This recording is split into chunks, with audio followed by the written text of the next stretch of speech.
Assalamualaikum. My name is Nur Sabrina binti Abdul Rahman. My metric number is A22A0751. Today I would like to present to you about 4 approach or concept in the field of management that was introduced by Frederick Winslow, Henri Fayol, Mary Parker Follet, and Max Weber. First, I would like to present about scientific management by Frederick Winslow. Frederick Winslow Taylor, born in 1856 and died in 1950. He was an American engineer and inventor known as the father of scientific management and the Taylorism method. He had a significant impact on global industrial engineering and production. He graduated from Philip Exeter Academy in 1872 and received the Elliott Crescent Medal in 1902.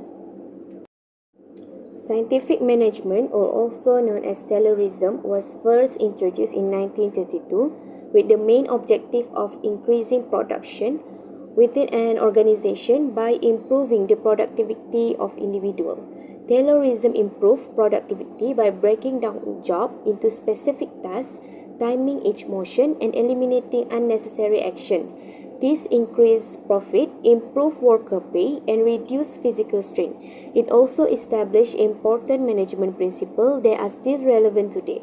Overall, scientific management provides a foundation for many modern management practices and remains an important concept in business today. This approach has developed 5 management principles, which is science, not the rule of thumb, harmony, not discord, mental revolution, cooperation, not individualism, and development of every person to his greatest efficiency. Next, about the advantage and disadvantage of scientific management. The advantage of this approach is best used for resource and development. This is because scientific approach improve resource management, eliminate waste and inefficiency, and lead to technical advancement. For example, a manufacturing company used data and research to optimize resource usage, invested in new technology, and increased production. Next, this approach also implements in less production time by breaking down production tasks into smaller and simpler tasks. This will help workers to complete work faster and with fewer errors, resulting in less production delay and higher profit. Next, about the disadvantage of scientific management. Firstly, this management is demotivating approach because scientific management focuses on employee performance metric and result, which may lead to employee feeling undervalued and alienated, resulting in absenteeism and turnover. For example, a call center that uses this approach may increase efficiency but also cause this issue. Next, it will cause to reduce productivity. Although being able to plan is an advantage, planning has a disadvantage in that it makes work stiff and inflexible, which can result in carelessness and discontent. This will lead to less productivity. Lastly, it can also lead to stress, since managers must assume responsibility for having total control over the workplace. Managerial decisions can be strict and stressful. In this way, pressure is also influenced at work for the employee. Productivity and profitability are prioritized, which exploit workers and keep them from joining unions. In conclusion, it is clear that scientific management approach has provided numerous benefits for the growth of company in modern times, especially with regards to enhancing profitability, streamlining operation, and improving output quality. However, this approach may face challenge when applied to companies or organizations that prioritize collective management, as the latter tend to value diverse opinion and creativity over assigned tasks. Hence, it's crucial for company and organization to be strategic in adopting this approach, taking into account this unique management style and practice to prevent any potential conflict between management and staff. Next, about administrative management theory by Henri Fayol. Henri Fayol was a French mining engineer, author, and mining executive who developed a theory of business administration known as Fayolism. His work emphasized the importance of management function and principle, and his idea continue to be influential in modern management practice. He published his idea in a book titled General and Industrial Management in 1916. Fayol was born in Istanbul in 1841 and died in Paris in 1925. Henri Fayol approach to management, known as Fayolism, or the administrative management theory, focused on the function of management and the principle of organization. He identified 5 primary functions of management, and that is by planning, organizing, commanding, coordinating, and controlling. Additionally, he outlined 14 principles of management that emphasize the importance of unity of command, centralization, discipline, and order, among others.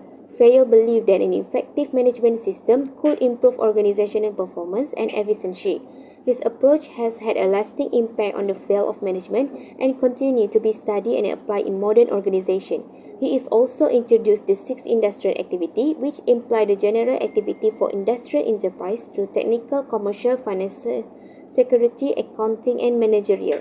This principle can be applied universally to all organizations, regardless of their size, nature, or industry. His approach also emphasized the importance of management education and training to develop effective management and leaders. Next, the advantage from this approach is promote team concept. Fayol theories that employees should prioritize the company interests over their own is a foundational concept in the team approach to business. Instead of working individually, diverse skills are grouped together to make up for each other's weaknesses. Fayol also emphasized the importance of team spirit and common goals to encourage knowledge sharing among employees. It also introduced compensation to the employees. Business leaders must motivate employees with compensation beyond just salary and wages. Fayol emphasized the importance of non-monetary compensation such as award and company retreat to motivate employees. Next, about the disadvantage of the approach, the administrative management theory is management-oriented. It does not give much attention to the problem of the worker.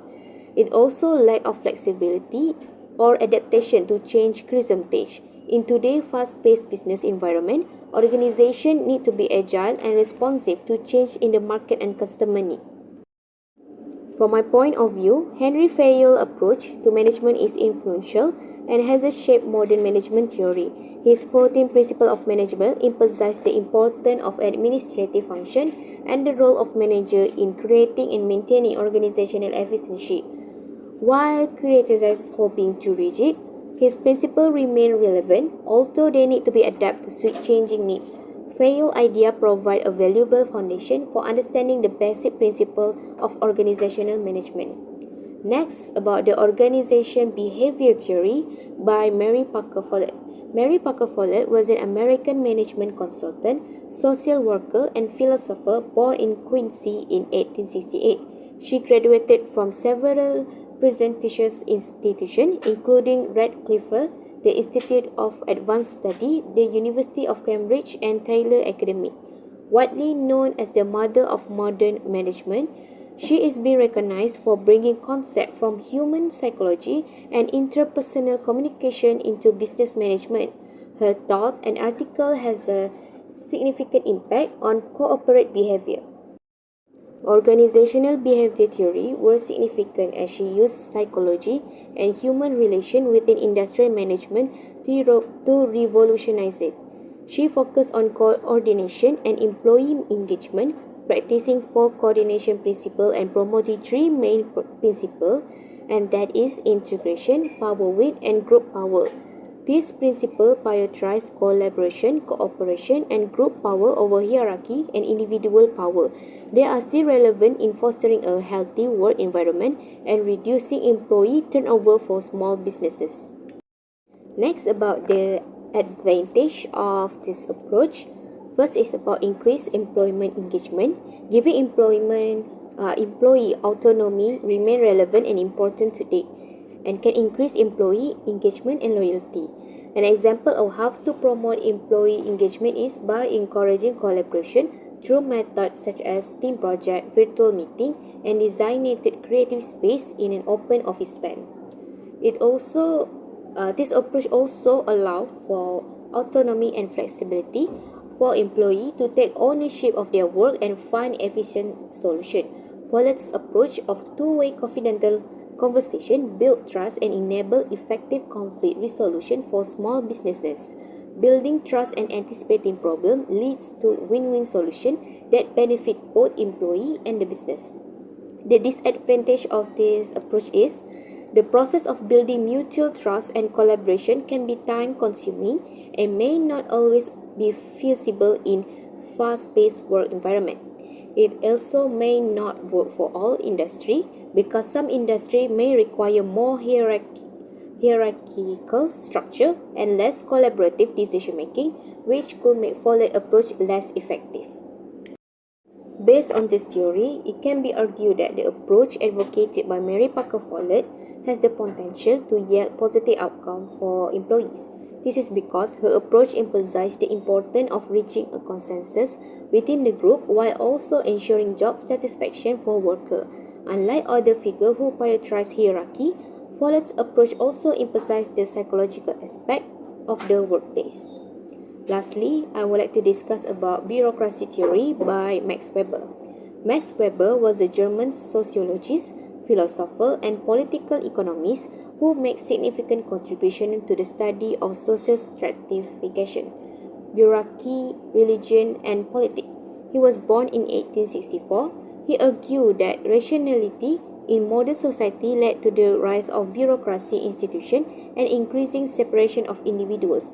He was also a founder of the German Democratic Party and wrote influential works such as The Protestant Ethnic and The Spirit of Capitalism. Max Weber's theory of bureaucracy is a framework for the organization of complex administrative systems.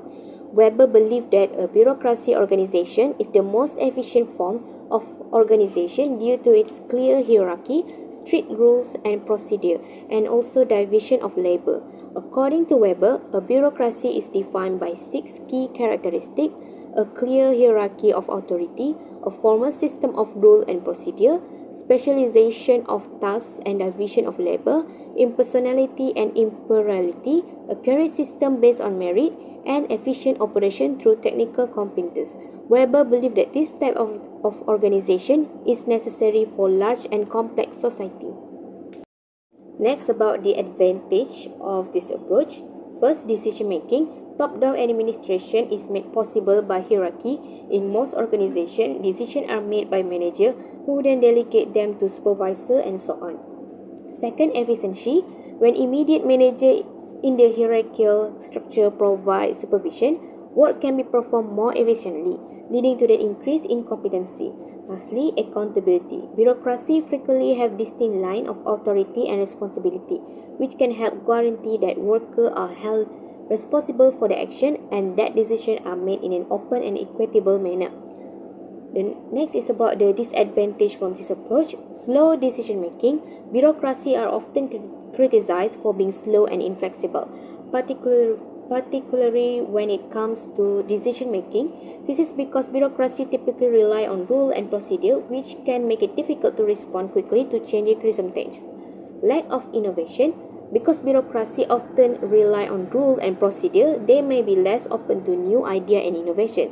This can make it difficult for organizations to adapt to changing market conditions or to take advantage of new opportunity.